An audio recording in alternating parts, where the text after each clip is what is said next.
Hello everyone, ಇವತ್ತು ನಾನು ತುಂಬ ಹೆಲ್ತಿಯಾಗಿರೋ ಹಾಗೆ ಪ್ರೋಟೀನ್ ರಿಚ್ ಆಗಿರೋ ಮಡಿಕೆ ಕಾಳಿಂದ ಪಲ್ಯನ ಮಾಡ್ತಾ ಇದ್ದೀನಿ. ಅದು ನಮ್ಮ ಉತ್ತರ ಕರ್ನಾಟಕ ಸ್ಟೈಲಲ್ಲಿ ಮಾಡ್ತಾ ಇದ್ದೀನಿ. ತುಂಬ ಈಸಿಯಾಗಿ ಹಾಗೆ ಕ್ವಿಕ್ ಆಗಿ ಮಾಡ್ಕೋಬೋದಾದಂಥ ರೆಸಿಪಿ. ಸೊ ಸ್ಕಿಪ್ ಮಾಡಿದೆ ನೋಡಿ. Okay then, welcome to Desi eat Desi love Desi. ಹೇಗಿದ್ದೀರಾ ಎಲ್ಲರೂ? Okay, let's begin the recipe. ಮೊದಲಿಗೆ ನಾನಿಲ್ಲಿ ಒಂದು ಮೀಡಿಯಂ ಸೈಜ್ ಈರುಳ್ಳಿ ಹಾಗೆ ಟೊಮ್ಯಾಟೋನ ಚಾಪ್ ಮಾಡ್ಕೊಂಡಿದ್ದೀನಿ. ಹಾಗೆ ಒಂದು 2 ಕಡ್ಡಿಯಷ್ಟು ಕರಿಬೇವನ್ನ ತೊಗೊಂಡಿದ್ದೀನಿ. ಹಾಗೆ ಇವತ್ತು ನಾನು ನನ್ನ ಸಬ್ಸ್ಕ್ರೈಬರ್ಸ್ಗೆ ಹಾಗೆ ವ್ಯೂವರ್ಸ್ಗೆ ತುಂಬಾ ಥ್ಯಾಂಕ್ಸ್ ಹೇಳಕ್ಕೆ ಇಷ್ಟಪಡ್ತಾ ಇದ್ದೀನಿ. ತುಂಬ ಜನ ನನ್ನ ವೀಡಿಯೋಸ್ನ ನೋಡಿ ಇಷ್ಟಪಟ್ಟು ಲೈಕ್ ಮಾಡ್ತಾ ಇದ್ದೀರಾ, ಹಾಗೆ ಕಮೆಂಟ್ ಸಹ ಮಾಡ್ತಾ ಇದ್ದೀರಾ. So thank you all. And ನೀವೇನಾದರೂ ನನ್ನ ಚಾನಲ್ನ ಫಸ್ಟ್ ಟೈಮ್ ನೋಡ್ತಾ ಇದ್ದರೆ, ಇನ್ನೂ ಸಬ್ಸ್ಕ್ರೈಬ್ ಮಾಡ್ಕೊಂಡಿರಲಿಲ್ಲ ಅಂದರೆ ಪ್ಲೀಸ್ ಈಗಲೇ ಸಬ್ಸ್ಕ್ರೈಬ್ ಮಾಡ್ಕೊಳ್ಳಿ, ಹಾಗೆ ಬೆಲ್ಲೈಕನ್ನ ಪ್ರೆಸ್ ಮಾಡಿ and please support me. Okay, back to the recipe. ಮೊದಲಿಗೆ ಕುಕ್ಕರ್ಗೆ ಸ್ವಲ್ಪ ಎಣ್ಣೆನ ಹಾಕಿ ಒಂದು 1/2 ಸ್ಪೂನಷ್ಟು ಸಾಸಿವೆ ಹಾಗೆ ಒಂದು 1/2 ಸ್ಪೂನಷ್ಟು ಜೀರಿಗೆನ ಹಾಕಿ ಚಾಪ್ ಮಾಡ್ಕೊಂಡಿರೋ ಈರುಳ್ಳಿ ಹಾಗೆ ಕರಿಬೇವನ್ನ ಹಾಕಿ ಸ್ವಲ್ಪ ಬೆನಿಯೋಕೆ ಬಿಡಿ. ಆ ನಂತರ ಮಡಿಕೆ ಕಾಳನ್ನ ಹಾಕಿ, ನಾನು ಮಡಿಕೆ ಕಾಳನ್ನ ಬೆಳಗ್ಗೆ ನೆನೆ ಹಾಕಿ ಸಂಜೆಗೆಲ್ಲ ಅದನ್ನ ಬಟ್ಟೆಲ್ ಕಟ್ಟಿಟ್ಟಿದ್ದೆ. ಸೊ ನೆಕ್ಸ್ಟ್ ಡೇಗೆಲ್ಲ ಈ ತರ ಸ್ಪ್ರೌಟ್ಸ್ ಮೊಳಕೆಗಳು ಬಂದಿದ್ವು. ಈ ತರ ಮೊಳಕೆ ಕಟ್ಟಿ ತಿನ್ನೋದ್ರಿಂದ ಗ್ಯಾಸ್ಟ್ರಿಕ್ ಪ್ರಾಬ್ಲಮ್ ಬರಲ್ಲ.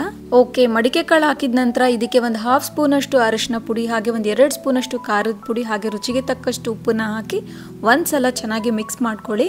ನಮ್ಮ ಉತ್ತರ ಕರ್ನಾಟಕದ ಕಡೆ ನಾವು ಜೋಳದ ರೊಟ್ಟಿಗೆ, ಮುದ್ದೆಗೆ ಈ ಥರ ಕಾಳು ಪಲ್ಯಗಳು ಮಾಡ್ಕೊತೀವಿ. ಮಡಿಕೆ ಕಾಳು ಪಲ್ಯ ಆಗಿರ್ಬೋದು, ಹೆಸರು ಕಾಳು ಪಲ್ಯ ಆಗಿರ್ಬೋದು, ಹಾಗೆ ಶೇಂಗದ ಪುಡಿ ಆಗಿರ್ಬೋದು, ಗುರೆಳ್ಳಿನ ಪುಡಿ ಆಗಿರ್ಬೋದು, ಈ ಥರ ಪುಡಿಗಳು ಸಹ ಮಾಡ್ಕೊತೀವಿ. ರೊಟ್ಟಿಗೆ ಇದೆಲ್ಲದು ನಿಜವಾಗ್ಲೂ ಸಖತ್ತಾಗಿರುತ್ತೆ. ಓಕೆ, ನೆಕ್ಸ್ಟ್ ಈಗ ಒಂದು ಸ್ವಲ್ಪ ಕೊಬ್ಬರಿ, ಅಂದರೆ ಒಂದು 10 ರಿಂದ 12 ಪೀಸಷ್ಟು ಕೊಬ್ಬರಿ ಹಾಗೆ ಒಂದು ಅರ್ಧ ಇಂಚಷ್ಟು ಅಲ್ಲ ಹಾಗೆ ಒಂದು 7 ರಿಂದ 8 ಬೆಳ್ಳುಳ್ಳಿನ ಹಾಕಿ ಚೆನ್ನಾಗಿ ನೈಸಾಗಿ ಗ್ರೈಂಡ್ ಮಾಡ್ಕೊಳ್ಳಿ. ಸೊ ಮಡಿಕೆ ಕಾಳು ಹಾಕಿದ ನಂತರ ಇದಕ್ಕೆ ಟೊಮ್ಯಾಟೊನ ಹಾಕಿ ಆ ನಂತರ ಗ್ರೈಂಡ್ ಮಾಡ್ಕೊಂಡಿರೋ ಈ ಮಸಾಲ ಎಲ್ಲದನ್ನು ಹಾಕಿ ಒಂದ್ಸಲ ಚೆನ್ನಾಗಿ ಮಿಕ್ಸ್ ಮಾಡ್ಕೊಳ್ಳಿ. ನಾನು ಆಗ್ಲೇ ಹೇಳ್ದ ಹಾಗೆ ಪ್ರೋಟೀನ್ ರಿಚ್ ರೆಸಿಪಿ ಇದು. ಯಾಕೆ ಅಂದರೆ ಮಡಿಕೆ ಕಾಳಲ್ಲಿ ತುಂಬಾನೇ ಪ್ರೋಟೀನ್ಸ್ ಇರುತ್ತೆ. ಅದರಲ್ಲೂ ಈ ಥರ ಸ್ಪ್ರೌಟೆಡ್ ಮೊಳಕೆ ಕಟ್ಟಿ ತಿನ್ನೋದ್ರಿಂದ ತುಂಬಾನೇ ಒಳ್ಳೆಯದು. ಓಕೆ, ಮಿಕ್ಸ್ ಮಾಡ್ಕೊಂಡಿದ ನಂತರ ಇದಕ್ಕೆ ಸ್ವಲ್ಪ ಒಂದು ಅರ್ಧ ಗ್ಲಾಸ್ ಅಷ್ಟು ನೀರನ್ನು ಹಾಕಿ, ಇಲ್ಲ ಅಂದರೆ ಕಾಳು ಮುಳುಗೋ ಅಷ್ಟು ನೀರನ್ನು ಹಾಕಿ, ಇಲ್ಲಿ ನಾನು 150 ಗ್ರಾಮ್ಸ್ ಅಷ್ಟು ಕಾಳನ್ನು ತೊಗೊಂಡು ಮೊಳಕೆನ ಕಟ್ಟಿದ್ದೀನಿ. ಸೊ ನೋಡಿ, ನೀರನ್ನು ಇಷ್ಟು ಮುಳುಗೋಷ್ಟೇ ಹಾಕಿ ಪರ್ಫೆಕ್ಟಾಗಿ ಆಗುತ್ತೆ. ಓಕೆ, ಈಗ ಲಿಡ್ಡನ್ನು ಹಾಕಿ ಮೀಡಿಯಮ್ ಫ್ಲೇಮಲ್ಲಿ ಒಂದು 2 ವಿಷಲ್ ಬರೋವರೆಗೂ ಬಿಡಿ. ನೋಡಿದ್ರಲ್ಲ, ಈ ರೆಸಿಪಿನ ಎಷ್ಟು ಈಸಿಯಾಗಿ ಮಾಡ್ಕೋಬೋದು. ಯಾಕೆಂದರೆ ತುಂಬ ಸಿಂಪಲ್ ಆಗಿದೆ, ಬಟ್ ಟ್ರಸ್ಟ್ ಮೀ ತುಂಬ ಅಂದರೆ ತುಂಬ ಟೇಸ್ಟಿಯಾಗಿರೋ ರೆಸಿಪಿ. ಸೊ ಹಾಗಾಗಿ ನೀವು ಒಂದ್ಸಲ ಈ ರೆಸಿಪಿನ ಟ್ರೈ ಮಾಡಿ, ಕಮೆಂಟ್ ಸೆಕ್ಷನಲ್ಲಿ ಕಮೆಂಟ್ ಮಾಡಿ.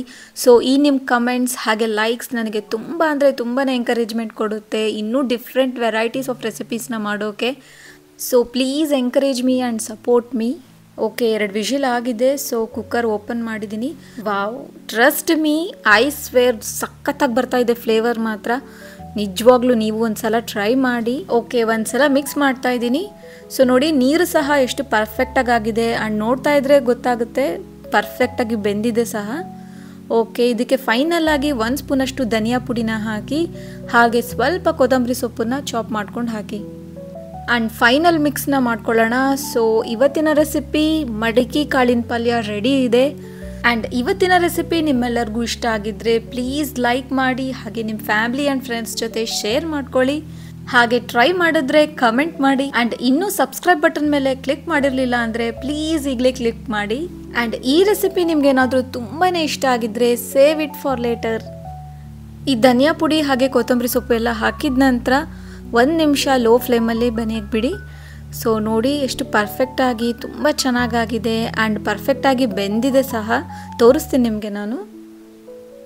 ನೋಡಿ ಎಷ್ಟು ಪರ್ಫೆಕ್ಟಾಗಿ ಆಗಿದೆ. ಈ ಮಡಿಕೆ ಕಾಳಿನ ಪಲ್ಯನ ನೀವು ಜೋಳದ ರೊಟ್ಟಿ ಜೊತೆ ತಿನ್ಬೋದು, ಹಾಗೆ ವೈಟ್ ರೈಸಿಗೆ ಸಹ ತುಂಬಾ ಚೆನ್ನಾಗಿರುತ್ತೆ. ಆ್ಯಂಡ್ ನೀವೇನಾದರೂ ಇದನ್ನು ಮುದ್ದೆ ಜೊತೆ ತಿನ್ನಬೇಕು ಅಂದರೆ ಸ್ವಲ್ಪ ನೀವು ಕೊಬ್ಬರಿ ಎಲ್ಲ ಗ್ರೈಂಡ್ ಮಾಡ್ಕೊಂಡಿದ್ರಲ್ಲ ಮಸಾಲ, ಅದನ್ನು ಕ್ವಾಂಟಿಟಿನ ಸ್ವಲ್ಪ ಜಾಸ್ತಿ ಮಾಡ್ಕೊಂಡು ಹಾಕಿ. ಸೊ ಸ್ವಲ್ಪ ಗೊಜ್ಜು ಥರ ಬರುತ್ತೆ. ಸೊ ಇದನ್ನು ನೀವು ಆಗ ಮುದ್ದೆಗೆ ಸಹ, ರಾಗಿ ಮುದ್ದೆಗೆ ಸಹ ಸರ್ವ್ ಮಾಡ್ಬೋದು. ನಿಜವಾಗ್ಲೂ ತುಂಬ ಅಂದರೆ ತುಂಬಾ ಟೇಸ್ಟಿಯಾಗಿರೋ recipe. So don't miss the recipe. ಯಾಕೆ ಅಂದರೆ ಟೇಸ್ಟಿಯಾಗಿರೋ ರೆಸಿಪಿನ ಯಾವತ್ತೂ ಮಿಸ್ ಮಾಡ್ಕೋಬಾರ್ದು. Stay tuned. Okay then, let's meet in the next video.